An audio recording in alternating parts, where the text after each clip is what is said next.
actually happy with how your life's turned out?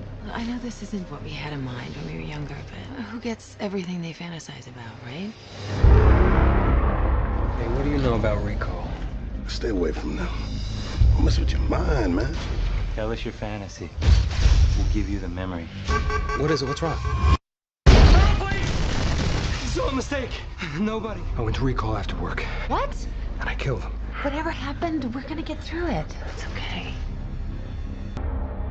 Whenever you think, you remember. It's not real. If I'm not me, then who the hell am I? You're gonna need your seatbelt on!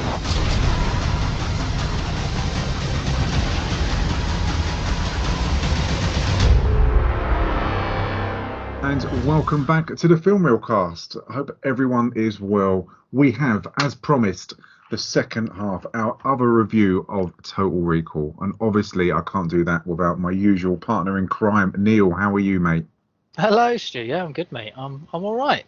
I'm all right, Excellent. thank you. Excellent. How are you? We never ask how you are. How Oh, are that's you? very kind. Yeah, I'm all good, thanks, mate. Yeah, I can't complain. I went to the cinema the other day to watch the new Scream film, which, do you know what? It's one of those ones where at the time you leave the cinema and you think, oh God, that was pretty poor. But when you go away and think about it, and I could quite happily go and watch it again. And it's just a slasher, and they kind of, it's been done by different people, and it's like what they call a requel, where it's a reboot and a sequel, and it's not terrible. It's not brilliant, but it's not good either by the sound. It ticks all the boxes, and it is interesting. It's quite an interesting film. So I went to see that, and they're re-showing the original Friday the 13th. So I'm going to go and watch that as well, because that's proper old school slasher. So that is a very old school. So it's all good. But obviously, we're doing 2012. Total Recall. We did the 1991 last week, which is available on all good podcasting platforms. And we've not spoken about this. We both saw about the first 40 minutes of this film years ago, and we kind of quit, thinking, I'm just tapping out. I don't need to see this. It won't affect my life. And now we've been forced to watch it, and it's going to be really interesting, having not spoken about this, of where we come from. You know, have you got any thoughts on this, of what we could be saying? Could we turn? Do you know what? It's interesting, isn't it? Because I put on Netflix, and it was in exactly the same location that I had obviously left it all those years ago. I was like, oh, so this is obviously where I've just gave up the will to live and switched it off. And I thought, no, start it from the beginning, and I gave it a good crack. And obviously we give our scores at the end, but I have to be honest, it's not as bad as I remember it. No, mine was 9 minutes into this film. I gave up watching it. Wow. Yeah. 9 minutes. Yeah, mine was about a third of the way through. So yeah, I lasted longer than you did for once. And it was funny because I instantly remember when I clicked back on that play button, Netflix started again. I went straight back into the mood of how I felt when I tapped out last time, and it's amazing. I thought, nope, you got to watch it. You're gonna have to talk about it. So.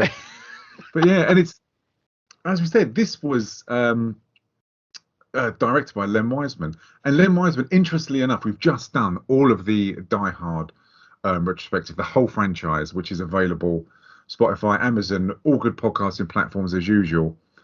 And one of the ones that got lots of hate, one of the ones which was crap, was actually directed by Len Wiseman. Yeah. So it would be really interesting to see what Len Wiseman brings to the Total Recall franchise. And obviously he's brought his wife, Kate Beckinsale, which goes without saying. And we could be at the end of the podcast saying the only good thing about Len Wiseman is the fact that he's managed to bag Kate Beckinsale. Or we could be saying what an amazing director this guy is. But let's be honest, don't know. I don't think we'll ever probably turn around and say that. It'd be interesting. But it's weird, isn't it? Because I mean, the story of this. I mean, just to read out, the easiest way of summing this up is just on the first paragraph of the plot. On the Wikipedia page, it says, at the end of the 21st century, chemical warfare has devastated the Earth. The only habitable land left consists of two territories: the United Federation of Britain, the UFB, located on the British Isles and northwestern Europe, and the colony spanning all of Australia. Factory workers from the colony commute to the UFB each day via the Fall, a gravity elevator running through the Earth's core, which takes 17 minutes to traverse. The depravity living conditions has resulted in a group of people called the Resistance, deemed terrorists by the UFB, who seek to improve living conditions in the colony. And that sums the film up. And I thought that was really well, whoever wrote that on the Wikipedia. That sums the film up. There's no Mars in this, which was interesting. Because this film, obviously all contains spoilers, tips a hat or nods the head so many times at the original film, but they decided to stay away from Mars, which was a really interesting decision. And I'd love to know why. I didn't bother looking too much into this, but why do you think, what were the reasons would you think that they wouldn't even bother thinking about Mars? Okay, so we're joined by James, who's just suddenly surprised us from Mars onto the podcast. How you doing, James? You good, mate? Well, let's be honest, my Mars is a lot more realistic than the Mars in this film, let's be fair. Does yours carry nougat and caramel and chocolate? Oh, you know what? You took the words right out of my mouth there. I was going to make a chocolate-related joke. So you've now urinated all over my strawberries. So there we go. I was just talking to Neil about this film in comparison to what we did last week, and I was just asking the question: when they did so many nods to the original film throughout this film, why do you think they didn't decide to go along with the Mars story? I don't know really. It's carbon copy. They didn't want to do a carbon copy, I guess. That's how I saw it. Yeah, I guess so. But I mean, it was almost like a reimagining rather than a remake. But you'd like to think when you reimagine something, at least some of the ideas are going to be better. And I think everything here is worse. They kind of went for a almost dystopian Blade Runner-esque setting, didn't they? In a way. I like that. But less dark. Yeah. That's the way I felt. Yeah. I like it that. Really copies the Blade Runner remake, and it really copies the other Colin Farrell film. I can't even remember, with all the precogs in with Tom Cruise in. I can't remember what that film's called now. Especially the Minority Report. Minority Report. Was he in that? Bloody hell. Yeah, he was. That's so much attention I paid to that. I know. Fucking hell. Oh, dear. Yeah, it really, really copied so much of that. But as you say, especially like Blade Runner, and it's crazy. And I always found this film strange that it did so many nods to the original. And again, you've got Cohagen, you've got Harry, his best mate, and you've got Laurie, you've got Melina. But why, if they're going to go along with that, why didn't they do Mars? And I know it's not meant to be a remake of it, but try and go in. I don't know, if you're going to go in a different direction, do something which is good, because the basic story is the fact that he wants to just destroy the Connolly. Connolly. Connolly, say the word. Blimey. Billy's shaking in his boots, Drew. Billy's upset. Billy Connolly. Billy. Yeah. He wants to destroy the Billy. And it's only setting off bombs, pretending there's terrorists, so he can then put his robots in and wipe everyone out, because land is like the biggest asset. And that just seems really weak. Mars seems so much more exciting than the storyline here. Oh, massively. I couldn't agree more, because I have to be honest, throughout this whole film, I'm sat there going, what's the point? It just didn't really seem, I wasn't invested in the story particularly, because obviously the whole point with the first one was it was saving everyone from this nightmare on Mars and, giving them all air. And this one, it was just, there's a massive thing that goes from one end of the earth to the other, which, like Rav said, bless him, he can't be with us, science, how the hell would that even happen? And, it was strange. to do that. Yeah. They can afford to build a lift that goes through the earth. Surely they can afford to build some kind of system that purifies the air that people can live. It's just ridiculous. And you're so spot on, Neil, what you said, mate, that I felt that the stakes here, or what they were fighting for, was so shit and low and uninteresting that I didn't see all the hype. I didn't see why there was so much excitement in the mission, and there was nothing there. There just weren't any odds. And I don't know whether it's because the film was trying to be too smart, but it was hard to be excited about what they were going to do on their next mission. And when they discovered something, it just wasn't interesting for me. No, it's interesting because as I was watching it, every time they made a call back to the original, it took you out of the film completely, didn't it? And that's how I felt, because it's like, oh, I remember, yeah, oh, that's similar to the first one. Oh, they're saying the same thing as the first one. Rather than concentrating on their own plot, I was just constantly taken out of it and reminded of a film that was better. Yeah, and it's interesting because at the start of it, you do get the dream sequence, and you're introduced early on to Melina, Jessica Biel, and it's Colin Farrell having that dream. He's being chased by robots. And another thing, which is always a warning sign, which we've spoken about on loads of different podcasts, is that when they bring an 18, which the 1990 Rekall was, bring it down to a PG for the sake of the viewers, unless the storyline is so tight. I don't think the acting's a problem here, and I have had problems with Farrell before, but you can't do this on a PG or a PG-13 rating. It just doesn't work, I don't think. I think what was so exciting about Verhoeven's vision was it was violent, because that was the kind of lawless world they were living in. Here it's so stale and boring.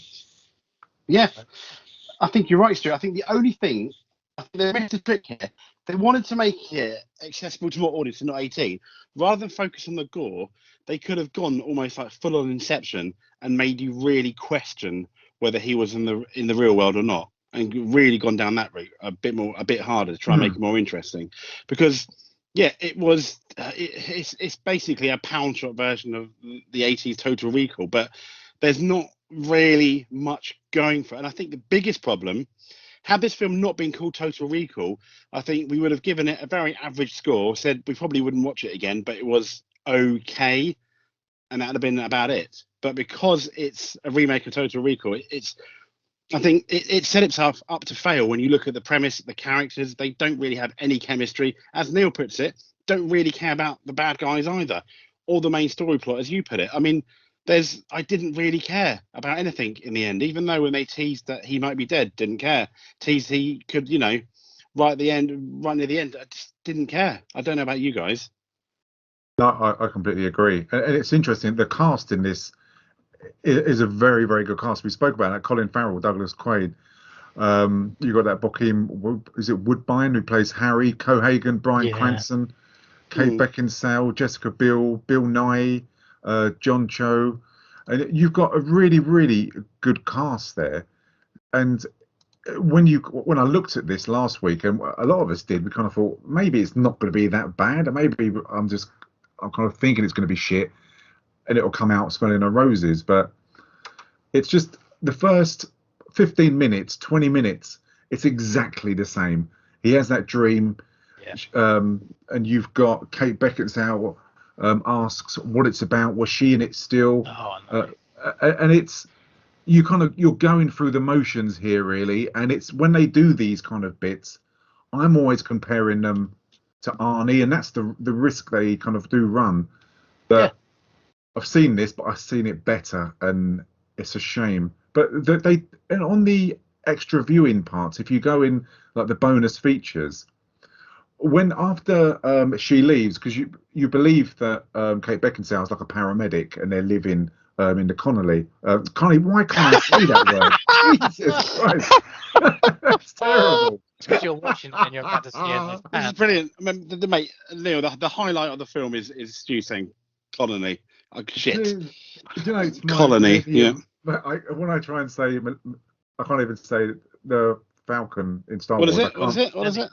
Yeah, it's my kryptonite. And now I've just found another word. I can't say. Colony and Millennium. I'm going to write it down. colony. Oh.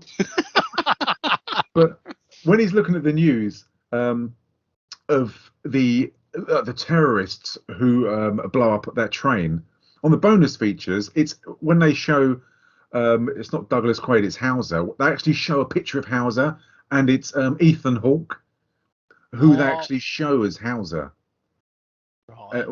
which is really strange because it doesn't add anything into the story.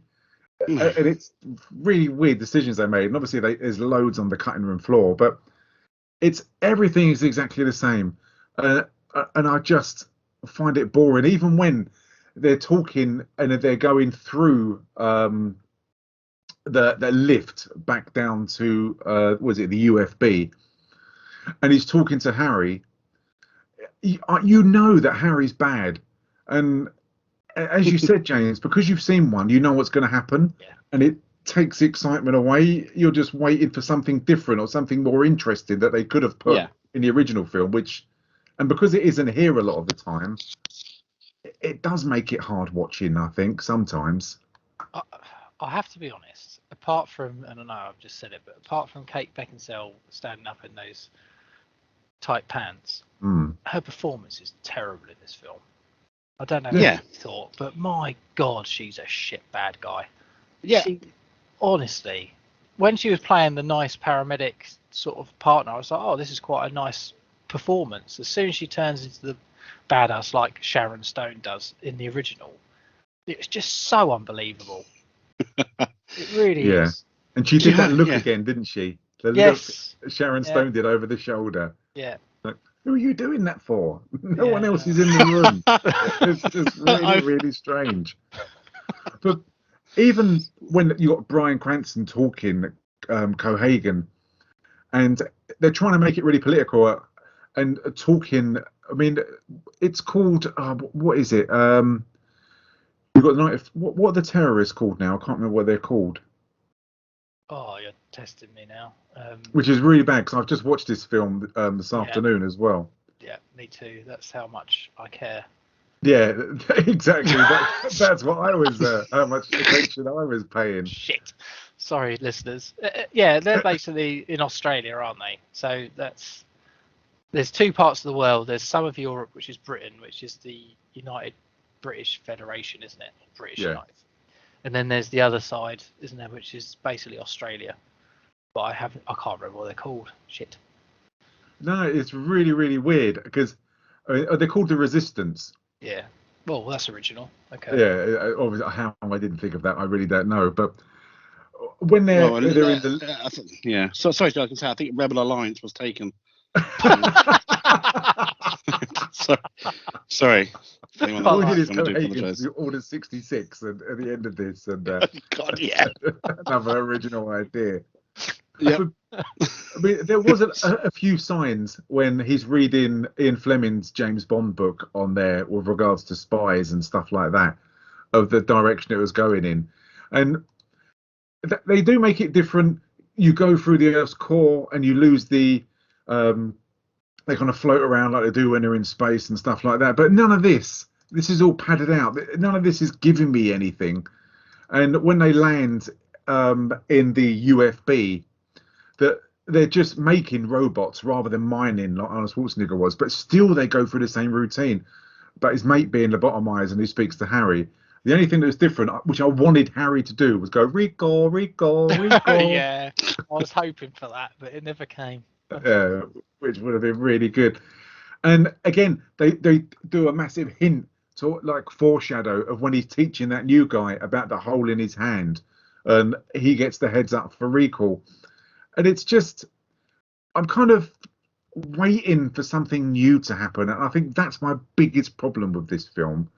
And it wasn't Colin Farrell's acting. I thought, I don't know what you guys thought. I thought he was pretty good in this. He was pretty solid. He was all right. I had no issue with his acting particularly. What about you, Jay? No, I mean, it's not going to win an Oscar, is it? But I think it was good enough. You can't. I mean, I had no complaints of his acting. I mean, you could argue even compared to Arnie, he was because of it. It's more because of his size. He was a much better everyman at the beginning, wasn't he, than Arnie was? But that's purely down to the physical difference between the two. You know, that's fair. That's fair.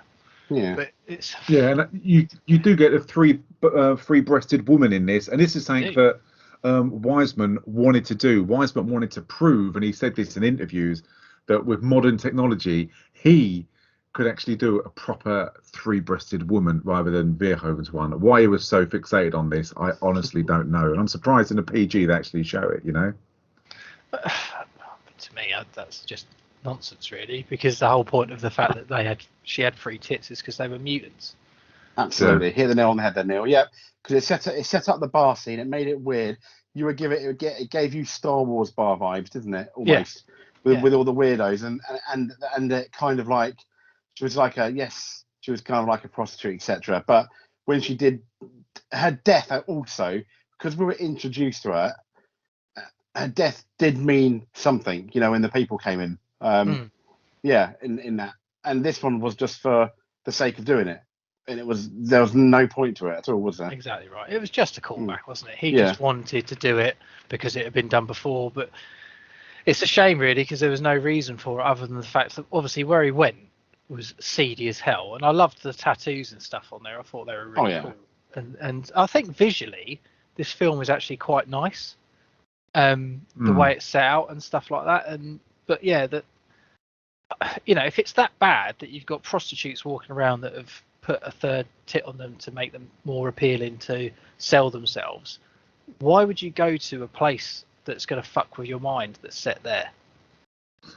Yeah, do you know what I mean? Yeah, I think you're spot on, and I think it's weird that they try and paint the colony as, I said it right, as yes.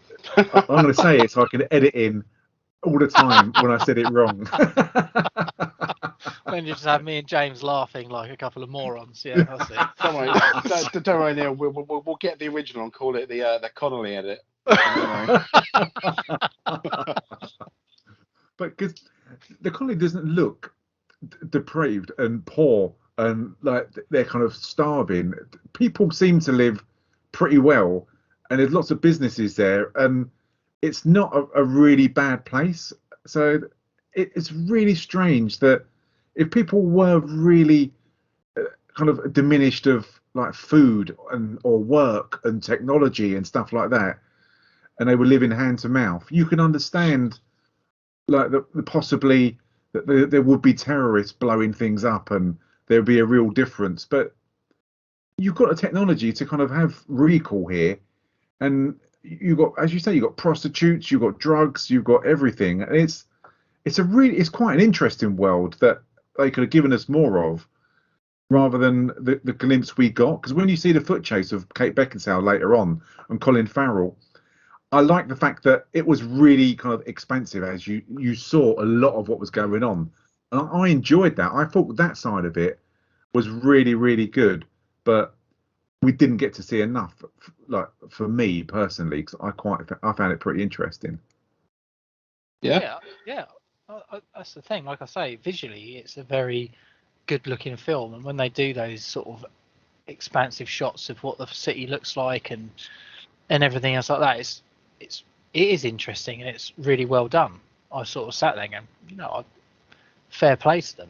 But you're right, you don't see enough of that. You just see these sort of weird, generic places, don't you? Yeah, it'd be nice to know more about it, and that's one thing I like about Judge Dredd and Blade Runner as well. That you do the city becomes the character in the film as well, whereas this they kind of lose out. But I mean, going back to where he goes to Rekall, again, it mirrors a machine. The machine even looks the same as the one in the 1990 film. But the soldiers come running in, and you do have that disagreement with regards to, you've lied, there's something going on, you are an agent. And he takes out all these soldiers. Good action, pretty good. I love the way the camera just pans all around when he's taking everyone out. That's great. But when you get the backup, they take so long to get in and rescue everyone else. And what's the point of them firing all of those cameras in there?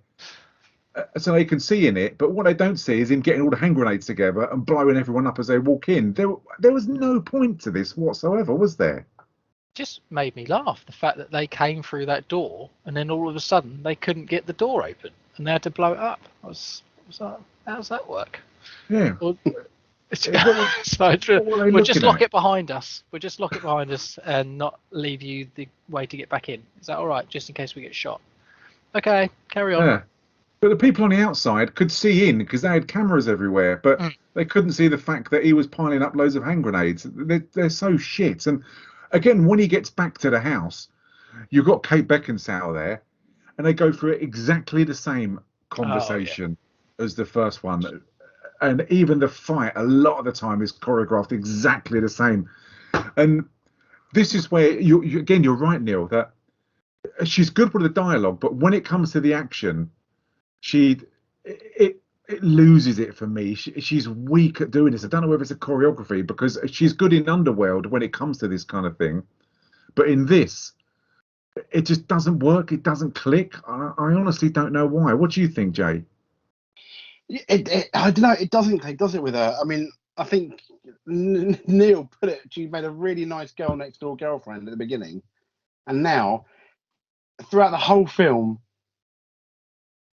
unlike Sharon Stone's character, who was like almost like a femme fatale, and she was like almost as nice as we all like Kate Beckinsale. She hung around like a bad smell, and when she got involved again, it was just like, oh god, here we go again. I felt not.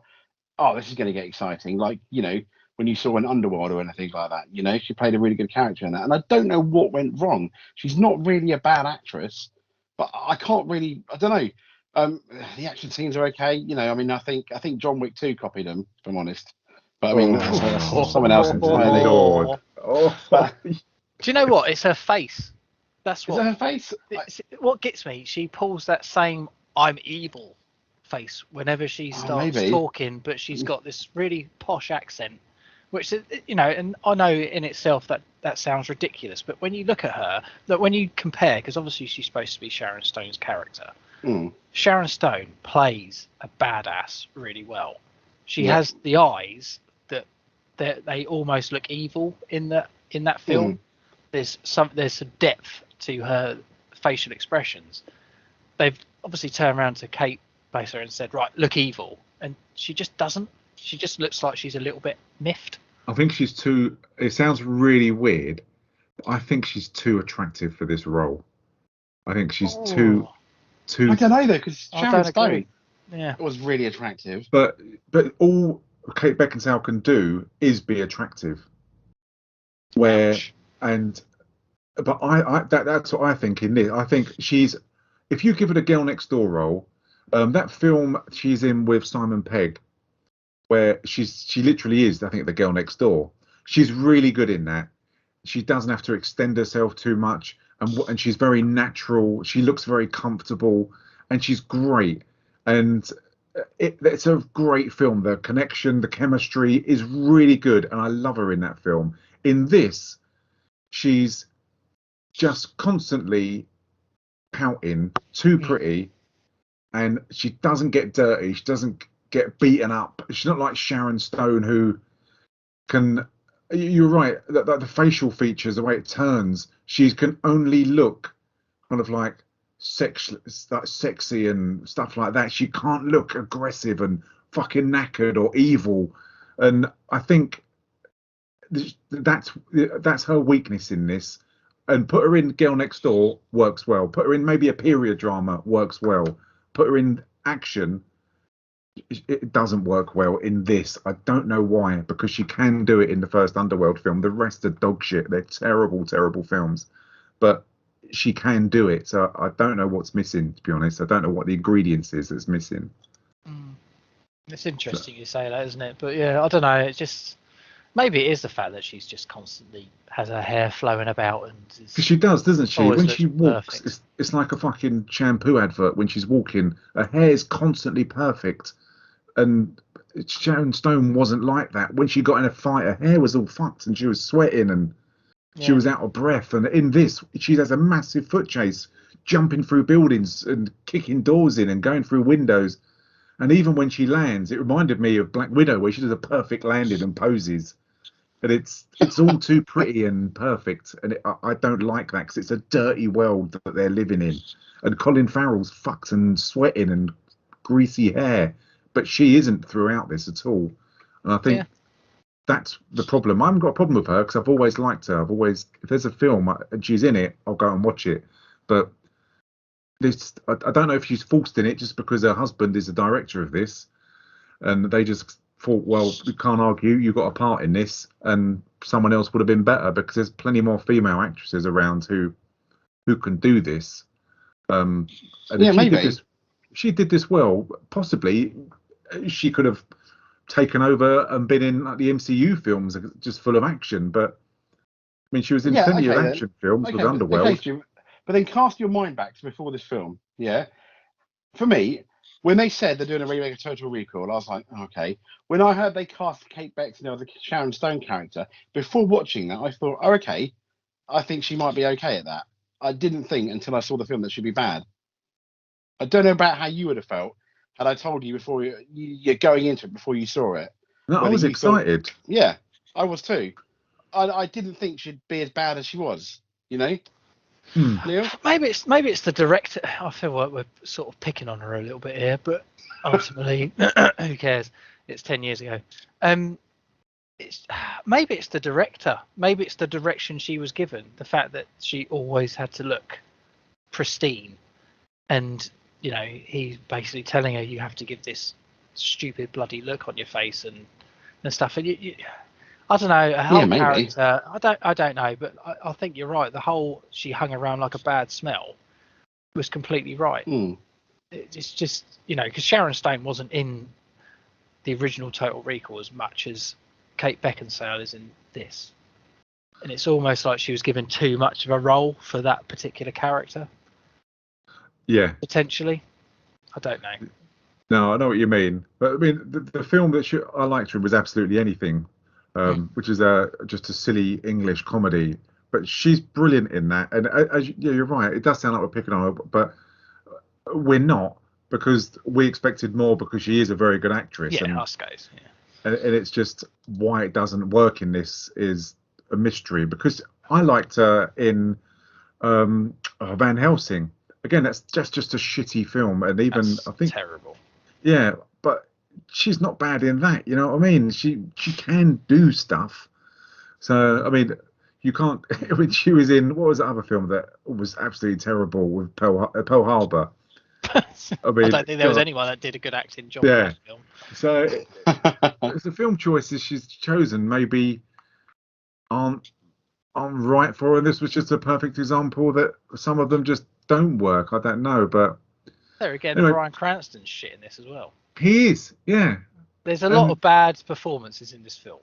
Let's be honest. Jessica Biel's not bad. Colin Farrell's not bad, but Bryan Cranston's crap. He's just completely unbelievable.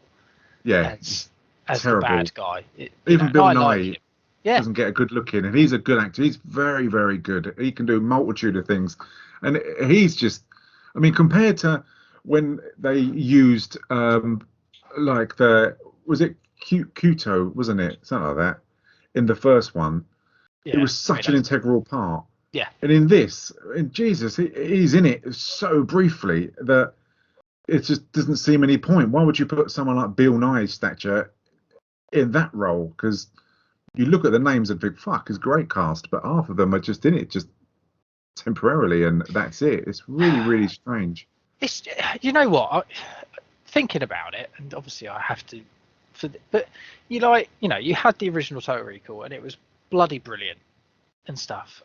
Just because they've made it's not a remake, like you say, it's a different take, whatever the word you called it was earlier. Why couldn't they have just done a different plot completely with different characters and everything else like that? And it would have worked better for me if they'd done that, rather than just doing the same character names and callbacks and all this sort of stuff. Callbacks now and again are fine, they're fun in films, but this is just riddled with them. But because they're trying to follow a similar story but completely different. It just doesn't work. So do you think they should have maybe done what like the new Ghostbusters film done, and it's almost done a sequel with a brand new story? Would that have been better then, do you think? Well, I think so, because I'm sure he's not the only secret agent in the entire planet. They could have done another story around it, and it's just frustrating, isn't it? Like Stu said, you've got one of the main integral characters in the first one, which is spoken about, has all these, and then you've got a fantastic actor playing it who's in it for 5 minutes, there's no real consequence for it whatsoever, and it's like, what's the point?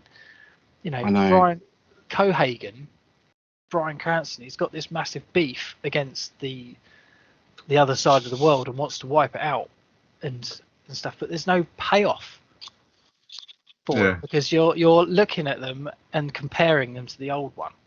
If you just said we're doing a new Total Recall film because he goes to Recall and remembers he's somebody else and it envelops the story, it would have been better for me personally. No, I completely agree. But I mean, moving on from there, I like the technology they bring in here. You do get the same thing where he goes and finds out who he is, and he's got that phone in his hands. And when he had that phone in his hand, did he know at all he had that, or was that something that he just discovered when it started ringing? I really wasn't sure. Just discovered. He never knew he had it, which is weird. Okay. Would have been funny if they'd accidentally dialed him one day. Yeah, if he was rubbing one out and just dialed someone. Called his mum. Hello. Can you imagine that? Yeah. My hand. I mean, think about the FaceTime. He's got his hand stroking around it. You see a bit of shaft, a bit of belly, and you're like, what the hell's going on up close? You'll be like, what the hell is this? Oh, sorry. You can never look at him again, could you? Making sausages, yeah. Making sausages in the toilet. But again, you get the callbacks to him seeing one of his old colleagues who used to work with, and that this would happen, and he goes to a hotel where he's got to pick up that case.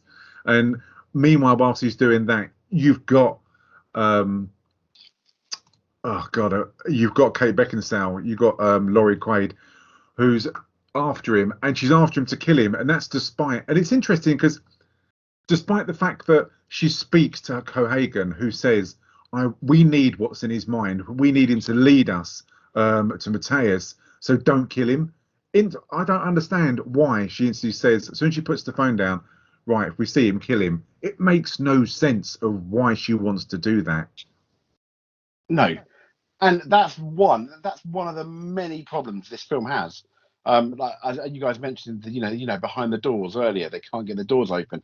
It didn't make any sense. And is that a case of they haven't developed her character properly to give her a reason for that? I don't know. But at least in the first Total Recall, when he was trying to kill her, Cohagen hadn't told them why he was important, or not. He hadn't told them all the reasons behind it. And we didn't know that and at that point we didn't know that he didn't want him dead. Here he specifically says, and he says to you, yeah, she does it. It's stupid. It's one of the other reasons why you kind of stop caring about the film, because it almost doesn't respect its audience by doing that. Yeah, one of its editing, whether there's just stuff that they missed out from the start of it, of why they wanted to do it, or whether they were just following what Sharon Stone did a lot of the time, or of what Michael Ironside character did, of when he was trying to kill Schwarzenegger all the time, when he wasn't meant to, because Cohagen wanted what was in his mind. So it's strange. And again, when he does go to he gets the suitcase and he looks at the video of himself, and it's exactly the same story, exactly the same plot with regards to they'll get you, and he may as well shout out, "Get your ass to Mars," you know what I mean? Because that's the only thing that was missing on this. Yeah, get your ass to the colony. Yeah. It doesn't have the same ring. It should have. No. Get your ass to Britain. No. But I quite liked the callback of when he does go, instead of going to Mars, he does go to the UFB, and when he's going through like the passport control, he you have that. I think they only did this scene for the callback where you get that very strange woman who's how long are you here for? 2 weeks. I like that. I have to say, I thought that was really good. Yeah, it was interesting that they decided to go with the sort of Oriental type chap, but they had the obviously. Yeah, I thought it was interesting how shit it is. Oh yeah, oh it is massively. It was fun though, the fact that they put the lady in there, or a similar looking lady in there. Yeah. But his technology for his neck thing to change the face was so shit. It just didn't work. You'd think all the technology they've got, surely they could come up with something more reliable than this.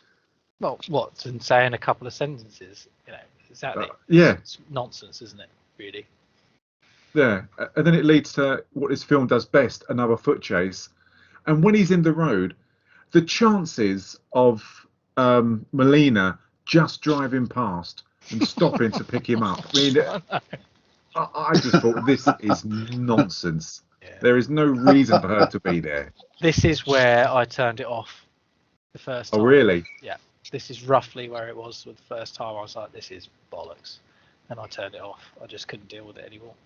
I don't blame you. At that point, but obviously I forced myself for this wonderful podcast to continue the story.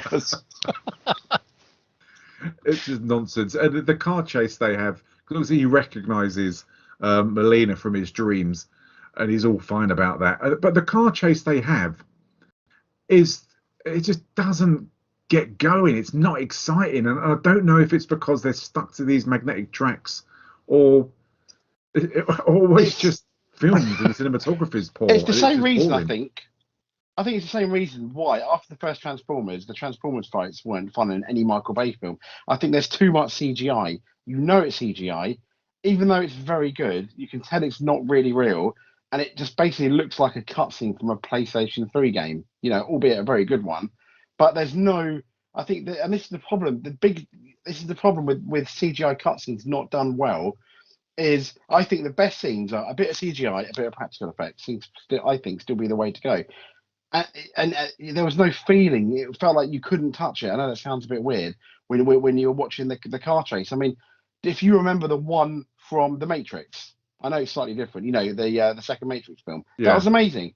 That was practical and CGI mixed together. Most of it practical, but bits, and that was brilliant. This it just felt boring for me. Yeah. Yeah.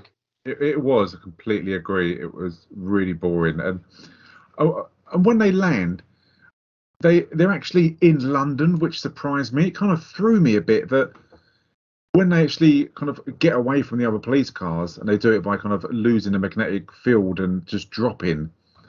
And I couldn't understand when they hit the ground, and they're actually in Westminster, why people are driving around in Fiat Pandas and Volvos and stuff like that, and living kind of very normal lives, when 200 feet above them they're riding in space cars. I didn't quite get that.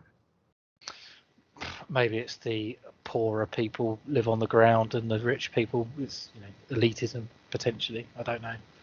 That's how I took it, but maybe I'm giving the film too much credit. It's weird, isn't it? What did you think, Jay? Did you ever thought on that? I do now. I didn't know. I think at first, maybe like Neil, I'd almost just given up. But yeah, maybe by not doing it, I too was guilty, like Neil, of giving the film too much credit because I didn't really. I just thought, oh, okay, and just carried on, you know. Because I rewound it because I thought I missed a bit. Because when he crashed, and then suddenly he crashed into like a BMW, and there was like a Fiat 500 there. I rewound it and thought, where have they suddenly ended up? Have I missed a part of this film that they're just in normal Earth now? But it was strange. But I like the part that when he obviously had that key from the box, and it was a black key, and it was the key from the piano. And he did have that conversation when he was with Harry in that bar about, I wish I could play the piano, which was something that obviously he could do previously. And I thought that was a very clever tie-in, but I also don't know how he actually did play that tune. If he just sat at the piano and thought, oh, that's fair enough, and played chopsticks or something like that, it would have unlocked the code. It was all very convenient and unexplained, wasn't it? There's a lot of that in this, though, isn't there? Like when he's in Rekall and all of a sudden he can take out all those soldiers and stuff like that, and then all of a sudden he sees a piano and he can play this very lovely tune. It's like he's having recalls, I guess, is the whole point, but it's just very convenient, isn't it? Yeah, and you go from normal Colin Farrell to moody, pouting Colin Farrell with the stubble, who is Hauser, and saying that basically what Arnold Schwarzenegger said in a much better way, that he did go to the UFB. They're not terrorists, and they're good people, and they're misunderstood. And you need to go to the commanding officer. You need to find Matthias. And it's just, I've not got a problem with this because it had to happen. It was the next progressive step, really, that they had to take to find Matthias, which they do pretty much straight away. But before they again relive another scene, which again was done much better with Arnold Schwarzenegger and Sharon Stone. It is, isn't it? I think when he turned the screen on, I think it should have been Arnie looking back at him saying, "Oh, Hauser, I'm you." And that would have been good. That would have been brilliant. Loads of plastic surgery later. Yeah, I just don't. Yeah, it was just, it was ridiculous. You're right about the whole keyboard piano scene, but at this point, I think like Neil, I was just rolling my eyes at all these things that they just didn't explain away, and it was just really silly. No, because I wonder why they chose to do a lot of things. When they're running away, they go to the hotel, and again they're approached by Harry, and you've got Melina outside. Melina's with him as well, and you've got Kate Beckinsale outside, and they relive the actual scene with the doctor when he says this is all in your mind. Yeah. And again, rather than a bead of sweat, it's the fact that Melina's crying. And I've got to admit, I didn't have a problem with this, but again, it was just a massive nod to the original. But I don't like the fact that they actually copied it. They could have just skipped this scene, and I wouldn't have been bothered. I wouldn't have needed it. It's as if they're trying to do stuff as if to the fans, this is your payoff, this is what you get, and I don't want it. I don't care.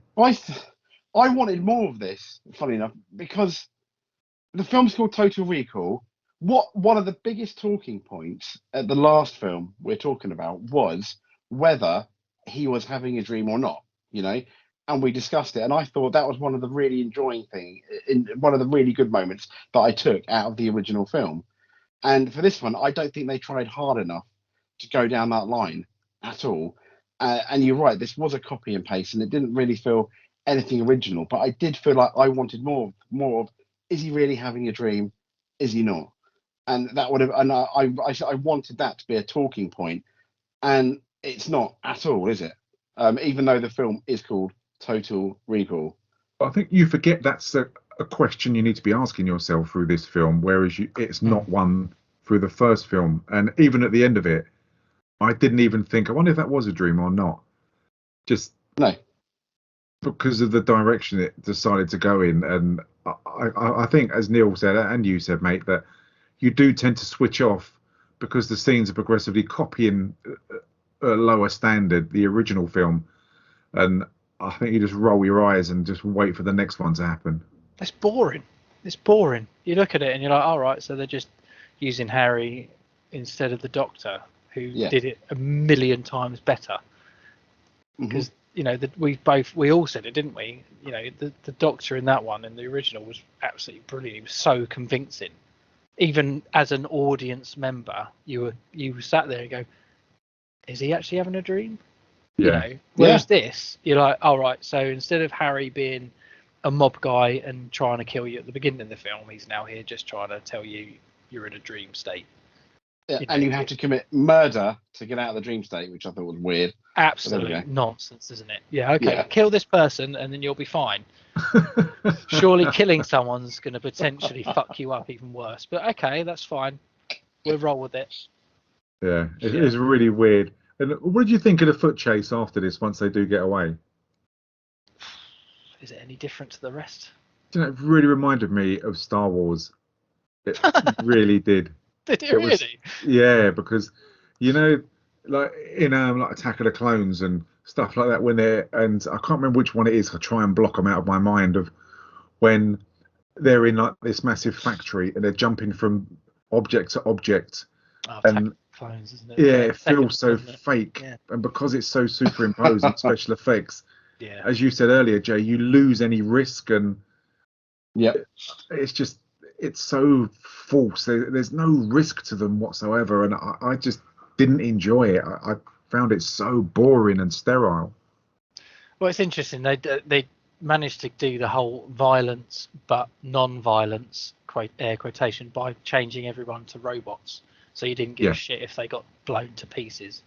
Whereas Yeah. obviously I know it sounds weird, but the enjoyment of Total Recall is the fact that fucking hell, that guy just got completely wiped out by something, and Yeah, Elevator Man, know. where he gets shot by everyone as a human shield. That's just like, brilliant. yes, Yeah. yes, That's exactly. what Verhoeven does. He just brings the blood and the gore, and it's great. And I really, I needed that in this. I needed the violence just for the entertainment's sake. And lift fight wasn't too bad, I got to admit. I mean, the gold standard for me is Cap in a lift, and nothing Obviously. beats Captain America. That is it. Winter Soldier fight is the dog's bollocks. But this one, I didn't think it was too bad. At least they were in like a small area and actually were fighting rather than running, because a lot of this film is running and chasing, which is boring. Yeah, it is. It's just same old perfect hair from Beckinsale, and Yeah. I did like the fact that Colin Farrell did try and grab her ass on the way out when she jumped out the lift. I was thinking I'd probably have done the same thing, to be honest. I'll get you. Oh, sorry, touch your bum. So why did I take it, I'm taking it for granted this, but I take it Jessica Biel works better than Kate Beckinsale as an action person. Yeah, well, she's a bit blooded up, and she doesn't just have the same facial expression. Do you know what, actually? Kate Beckinsale reminds me of the girl from Pirates of the Caribbean. Keira Knightley just constantly has her mouth open, trying to look pretty and menacing at the same time, but isn't either. Yeah, I completely agree. Yeah, every shot is a perfect shot, isn't it? Whereas Jessica Biel, it isn't. She's muddy and dirty. Her hair's all messed up, and she's out of breath, and just it's really, really strange, isn't it? And I wonder how much that is to Len Wiseman, his contribution and his direction, because possibly because even when she's on that lift, the wind's blowing her hair and it just looks lovely, and it's just it's strange. But again, we're not having to dig at her. It's purely possibly she's doing the best out of what she was given, and if that is the case, might say you'd be very kind to say it's a good performance if that's the best you could do. But it's just a shame because they're coming off something so good.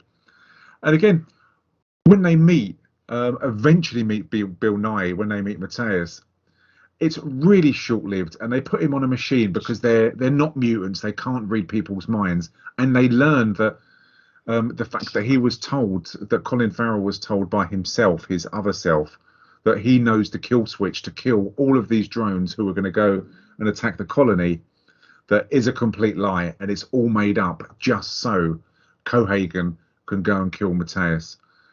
And he does so just like that, which when I first saw this for the first time yesterday, really, really surprised me, because I expected a bit of dialogue, a bit of cat and mouse, but there wasn't anything.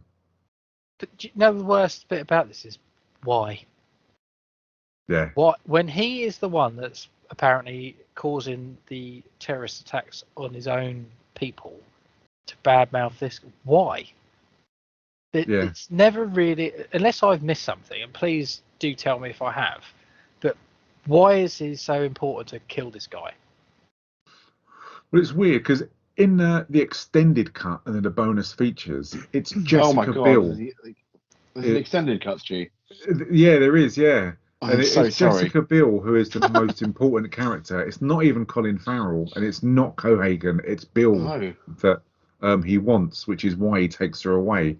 And I was saying at the start of the podcast that Jay, when he watches the news about the bomb going off in the train, and they show Hauser in the extra cut, it's a picture of Ethan Hawke they show. It's not even Colin Farrell. and he doesn't even play a part in this. So it's really strange direction that they were going to go in, and yeah, it is Bill that they want, and which is why I think they put down Nye straight away. And again, conveniently, Cohagen tells the plan to Farrell and then leaves him and walks away, which is just the massive, biggest trope going, isn't it? Yeah, it is, but it still doesn't explain to me why he wants to kill him. I just don't understand. It's like he's living in a contaminated area of the world where they have to wear masks outside, but apparently the contamination doesn't go inside, so they're fine. No. Even when open doors, it's still fine. Make sure they don't open a window. You know, it's getting a bit stuffy in here. Don't open it. Oh, fuck, we're all dead. It's the problem with this, isn't it? It's just there's no payoff for it. He kills him. It's like, why? I don't get it. You've not explained it. Maybe I'm being thick. Maybe I'm just not invested in it. But I just didn't get it. It just didn't make any sense to me. No. Whatsoever.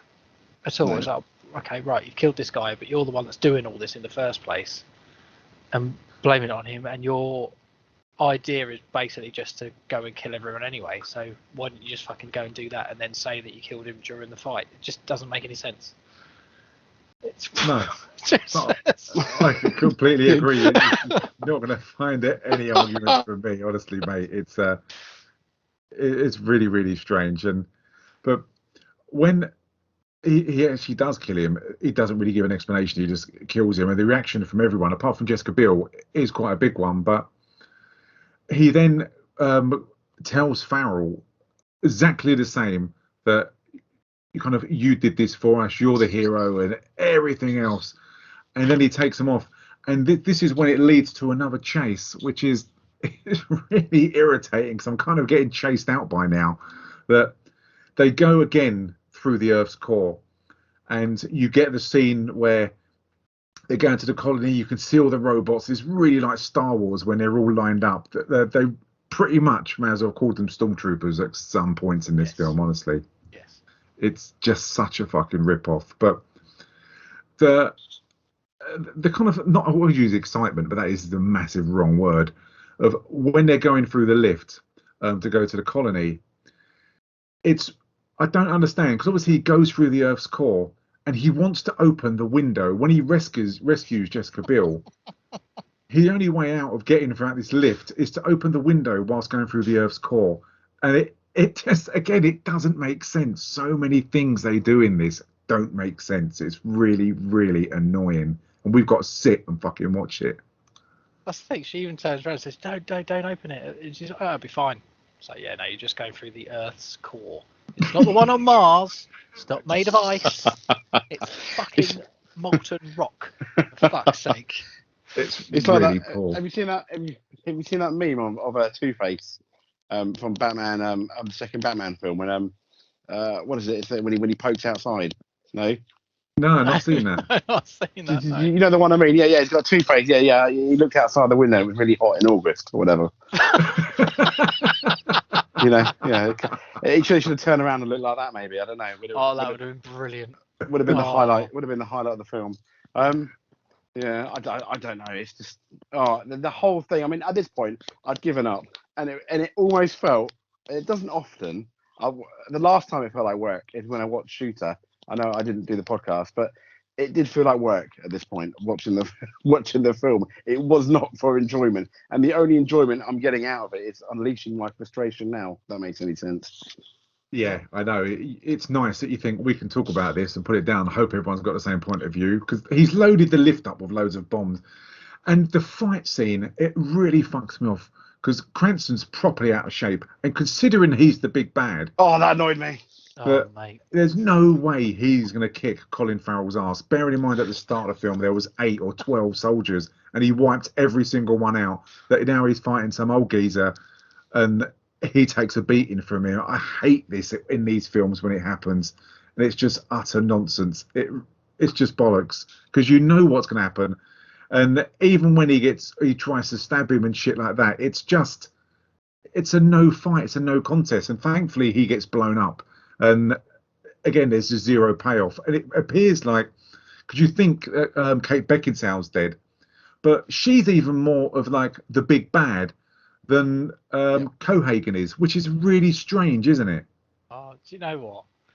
Just quickly, Jessica Biel in that fucking whatever that is, jet helicopter thing. Oh God, yeah. Honestly, those troops. Let's just line up in front of it where the big guns are. Okay.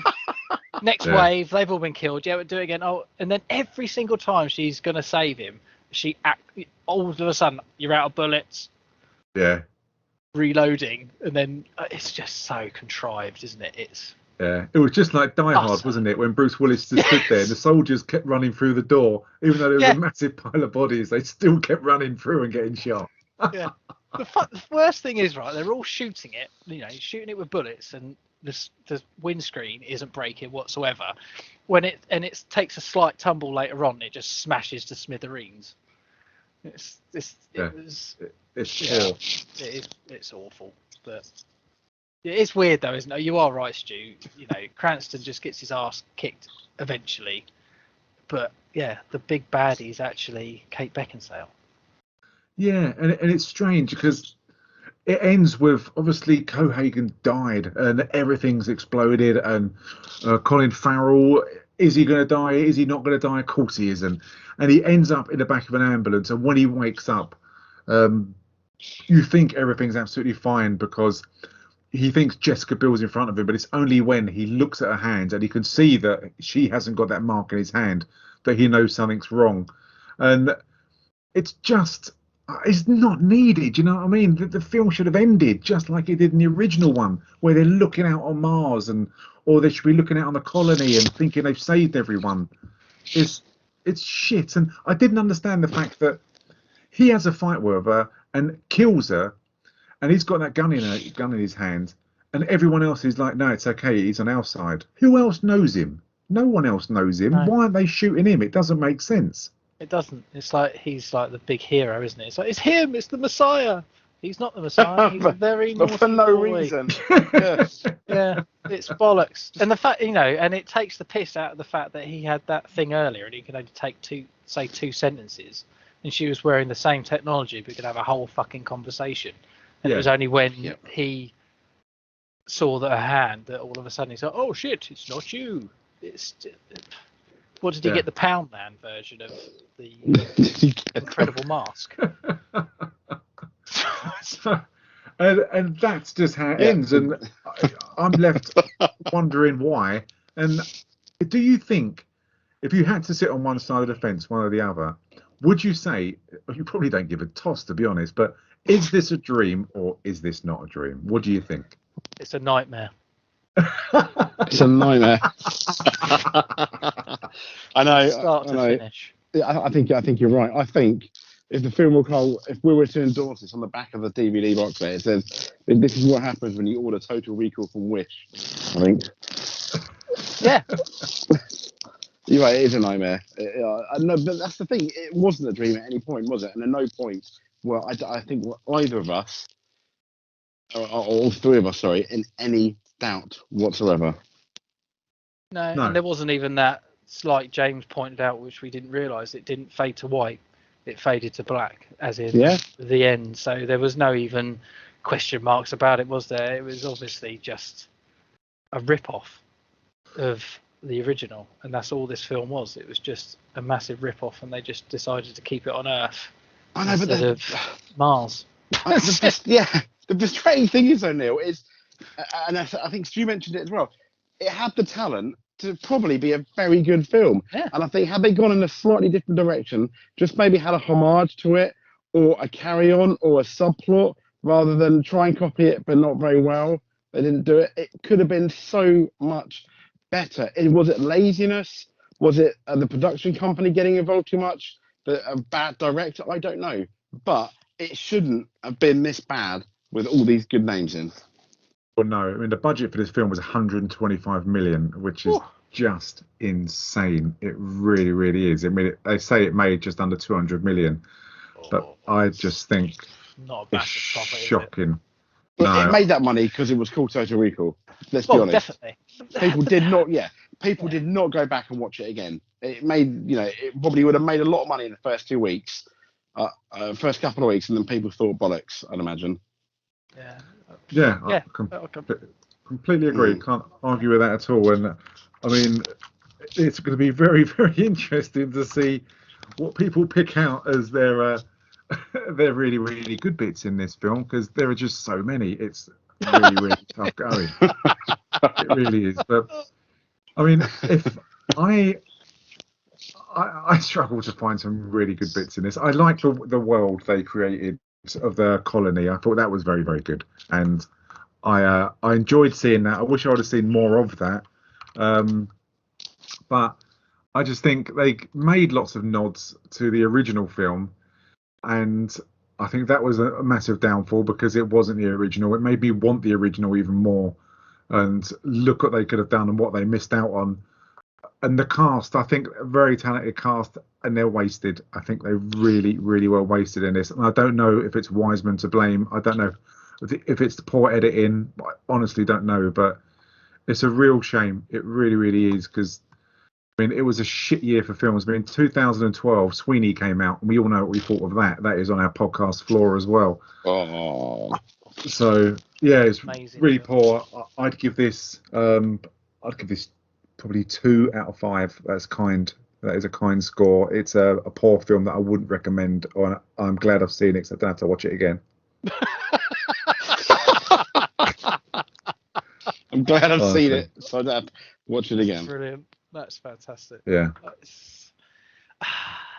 Do you know what? It's hard to disagree with anything you said, to be honest. I think you're right. The way it was, the scenery, the way it was, the world looked and stuff. I sat there and I was really taken back by it. I really enjoyed it. And like you say, I would wish I could have seen more of that. And that was probably the only bit that I appreciated in this film, to be honest. The rest of it, like I said earlier, if they just made something completely different but called it Total Recall and had a couple of little callbacks in there to say, oh, nice little nod to the original there, thank you very much, because we love the original so much. But the fact that they basically just ripped it off but made it a billion times worse, it was, I was left. I mean, there was a reason I turned this off the first time I tried to watch it, because it's crap. It's a crap film, and it is a pain. Do you know, I watched it and I was like, oh, maybe I was too harsh on this. I'm kind of getting along with it as an action film. It's not bad. But when you actually talk to my mates about it, I realised how fucking dire it is. And there's no real good bits other than the scenery. And the worst bits are that it's a complete waste of good actors. And I know we've picked on her, bless her, but Kate Beckinsale is the worst bad character ever in any high budget film. Oh God, that's honestly, honest, every single time when she's driving the cars, she's pouting with her perfect hair. She's in the lift, she's pouting. When the fucking thing blows up, she's there having a pout, and it's just like, just stop. And yeah, no, sorry. I would I recommend it? Never. Don't waste your time. And I'll be generous and I'll give it a 1 rather than a 0, because I can't give it a 0 because it's not as bad as Shoot 'em Up, but it's bad. That's interesting. Is James going to trick us all with his poker face, and is he going to give it a 5? It's a 5. And just say, yeah, I loved it. No, I couldn't. It's 1.5 for me. 1.5 and going in between. But, when I like you in between. Yeah, absolutely. We're spooning each other. Yeah, it's, I think 1.5. 1.5 seems fair. And I think the reason why it gets that low is because what they could have done and what they did is so far removed. There's a massive gaping hole between the two, and it was just a massive failure. And it shouldn't have been. As you said, they had the budget, they had the people. And I think you hit the nail on the head, Stuart. Like Neil said, everything you said, I completely agree with. Particularly the homages to the original film just reminded me that there's a much better version of this available. So yeah, completely. And that was frustrating. Best bit, I don't know. I thought some of the fight scenes were okay. Worst bit was pretty much everything else, really. I mean, I think, yeah, and that's it. I don't really have much more to say. And like you guys, I'm glad I'm probably won't be watching this again. Never. Fantastic. I will never watch that film again. Well, if I said Goat, Portman, The Kid, Duke, Destroyer, Hell Knight, what would I be saying? Doom. Exactly. Next up in Planet Pod, we are going back to 2005, where we are going to review sci-fi horror Doom, which is currently showing on Netflix, I do believe. Or is it Amazon? Or is it Prime? I think no, it's on Netflix. It's a good year for Excellent films. stuff. That was. It's a good year for something. I'm not too sure. We'll find out if it's fucking films. But Sin City was released in 2005 as well. oh, there you go. There you go. So that's awesome. This is going to be real interesting. It's a film. It's another one which Neil recommended to do, and we want to do sci-fi. We're going to stick with that. I love playing the original Doom game on the PC, so it's going to be interesting to see. I mean, it's got The Rock in, so it can't be that bad. It's got Rosamund Pike, who I like. I think she's a great actress. Stu, have you seen it? Have you seen it? No. Is it going to be another one where I'm destroyed? Oh, you are in for a fun time. You are going to hate me by the end of this suggestion of. Oh, really? Yeah. No, I thought I'd seen it. Yeah. But I haven't. I watched a trailer on YouTube, and it wasn't the film I thought I'd seen. So, had you watched the second one, Doom Annihilation? I'm pretty sure. No. Yeah, it's gonna. Oh, great. Doom. So, excellent. By the sounds of it, we might have Paul back next week if he can pay his bail and be out. Then he'll be joining us as well. We'll try and get Rav on the pod. But yeah, so watch Doom on Netflix, then listen to the podcast and see if you agree with us. It sounds like it's going to be an interesting one. Or don't watch Doom. Don't watch Doom. Listen to the podcast, then see if you want to watch it.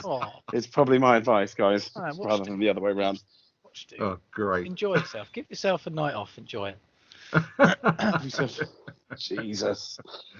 Excellent. Well, that is it from us. Thanks, everyone, for listening. You take care of yourselves, and we'll be back next week. Bye-bye.